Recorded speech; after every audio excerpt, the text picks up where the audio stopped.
chosen ones, God's surprise awaits. This Christmas will change everything. In the small, frost-covered town of Willow Creek, where the same faces appeared year after year at the annual Christmas Eve bonfire, lived Elias Harper. At 34, Elias was the kind of man people described as reliable, the one who fixed neighbors' leaky roofs, shoveled driveways without being asked, and always had a quiet smile ready. But inside, he carried a weight no one saw, a life that felt like it had quietly slipped past him. No wife, no children, no grand adventures. Just steady days blending into one another like snowflakes melting on a window pane. This year, Christmas felt heavier than usual. The decorations on Main Street twinkled the same way, the carolers sang the same songs, but Elias felt strangely detached. He told himself it was just the cold settling deeper into his bones. On December 23rd, while walking home from the hardware store under a sky heavy with unshed snow, Elias noticed something odd. A single star, brighter than any he had ever seen, hung low over the old stone church at the edge of town. It didn't twinkle like the others. It burned steadily, almost pulsing, as if breathing. He stopped, breath clouding in the air. Most people would have shrugged and kept walking. Elias stood there for nearly 10 minutes, staring upward until his neck ached. Something inside him whispered, "Look closer." That night, he couldn't sleep. Around 2 a.m., he rose, pulled on his coat, and walked the empty streets towards St. Agnes Church. The building was dark, except for a faint golden glow leaking from beneath the heavy oak doors. He tried the handle, unlocked. Inside, the sanctuary smelled of pine, candle wax, and centuries of prayer. A single row of candles burned along the altar, their flames unnaturally still. In the front pew sat an elderly woman he vaguely recognized, Mrs. Eleanor Vance, the retired librarian who rarely left her house anymore. She turned slowly. Her eyes were bright, almost luminous. "You're late," she said softly, as if she'd been expecting him. "Late for what?" Elias asked, voice echoing in the quiet space. She smiled, the kind of smile that carried secrets. "The invitation was sent years ago. You just didn't hear it until tonight." Elias sat beside her, unsure why his heart was suddenly racing. Mrs. Vance spoke quietly. "Every generation has its chosen ones, not the famous, not the powerful, but the ones who have quietly kept love alive when the world tried to snuff it out. The ones who forgave when it hurt. The ones who stayed kind when no one noticed. God doesn't choose with spotlights, Elias. He chooses with whispers." She placed a small, worn envelope in his hands. Inside was a single line written in careful handwriting. "This Christmas, the surprise is not under the tree. It is standing in the mirror." He looked up, confused. "I don't understand." "She will," she said. "Midnight tomorrow. Be here. Bring nothing but an open heart." Elias left the church feeling strangely lighter, as though someone had lifted an invisible backpack from his shoulders. Christmas Eve arrived with a gentle snowfall that turned the town into a living postcard. Families hurried to dinners, children chased snowflakes, laughter spilled from every window.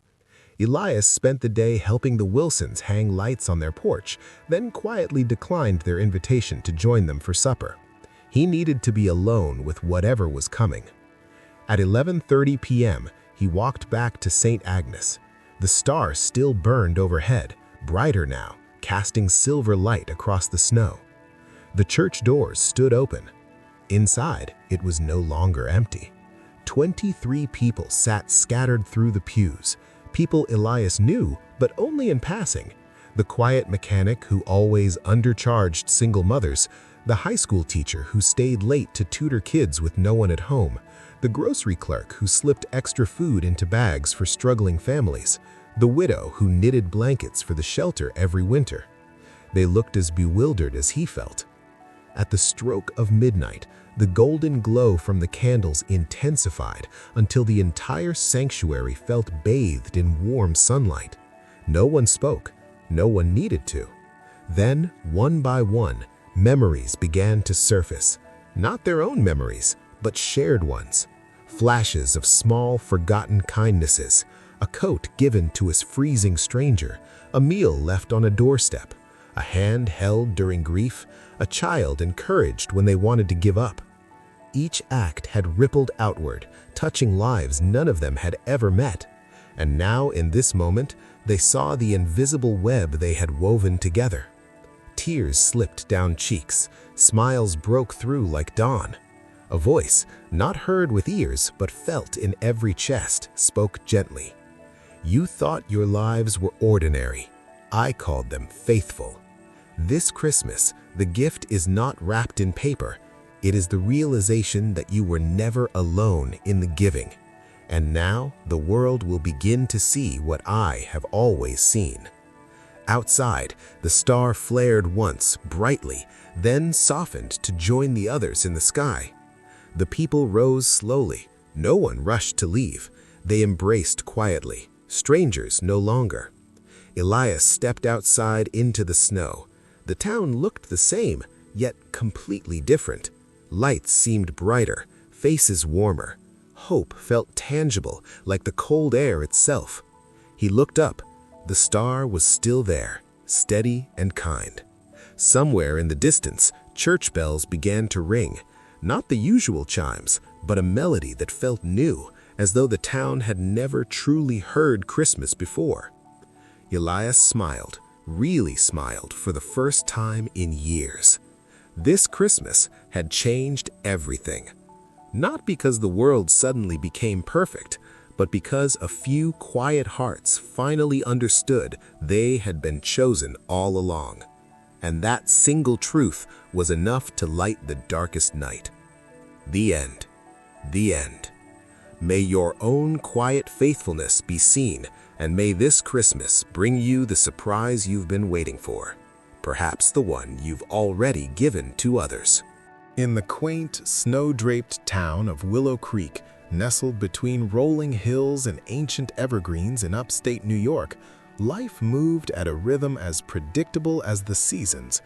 The population hovered around 2,500 souls, most of whom had roots stretching back generations.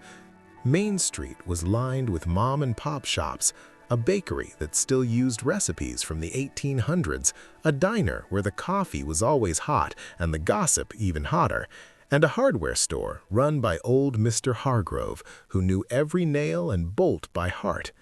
Winters here were harsh, blanketing everything in white, but they brought a certain magic, especially at Christmas time, when strings of lights turned the town into a glowing haven against the cold. Elias Harper had called Willow Creek home his entire life. Born in a modest clapboard house on Elm Street, he was the only child of parents who had passed too young. His father in a logging accident when Elias was 12, his mother from a lingering illness a decade later. At 34, Elias had inherited their quiet resilience. He worked as a handyman, fixing whatever broke in a town that seemed perpetually on the verge of falling apart. Leaky faucets, creaky floors, storm-damaged roofs. He handled them all with steady hands and few words. Neighbors called him Reliable Elias, a title that felt more like a cage than a compliment. He lived alone in the family home, surrounded by echoes of what once was. Faded photos on the mantel, a kitchen table set for one. This particular December, the weight of solitude pressed harder on Elias. The holidays amplified everything, the laughter of families through lit windows, the couples strolling hand in hand under the town square's giant fir tree. He'd stopped decorating years ago. What was the point? His Christmases were spent volunteering at the community shelter or helping set up the annual bonfire, where he'd stand on the edges, warming his hands and watching others connect. Inside, a quiet ache grew, a sense that life had passed him by, that his days were a monotonous loop of repairs and regrets. He wondered if this was all there was. kindness given freely but never quite returned in full. On the afternoon of December 23rd, Elias trudged home from Hargrove's Hardware, a bag of nails and sealants slung over his shoulder. The sky was a heavy gray, promising more snow, and the wind whispered through bare branches like forgotten secrets. As he crossed the bridge over Willow Creek, the frozen stream that gave the town its name, he glanced upward. There, amid the fading daylight, hung a star unlike any other. It wasn't the North Star or some familiar constellation point. This one burned with an intensity that cut through the clouds, low over the horizon, directly above the steeple of St. Agnes Church. It pulsed faintly, like a heartbeat, drawing his gaze with an inexplicable pull. Elias stopped dead in his tracks, snowflakes beginning to dust his wool cap. Most folks would have chalked it up to a plane or a satellite, but something stirred in him, a memory from childhood Sundays in that very church, stories of signs and wonders. He stood there for what felt like hours, though it was only 10 minutes, his breath forming clouds that danced in the chill air. The star seemed to watch him back. "What are you?" he thought. "Why now?" That night, sleep evaded him. He tossed in his creaky bed, the house groaning against the wind. By 2 a.m., frustration won out. He dressed warmly, boots, scarf, his father's old coat, and stepped into the night. The town was silent, blanketed in fresh snow that muffled his footsteps. Streetlights cast long shadows, and the air was crisp, carrying the faint scent of wood smoke from dying fires. St. Agnes Church loomed at the town's edge, a stone relic from the 1700s with stained glass windows depicting biblical tales.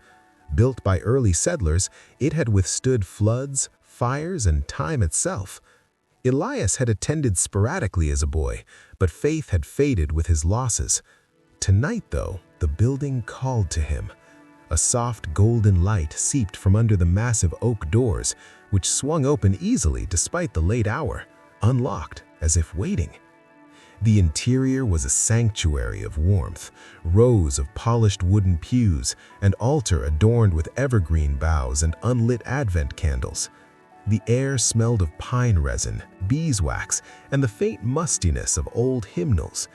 In the front pew sat a solitary figure, Mrs. Eleanor Vance, the town's retired librarian.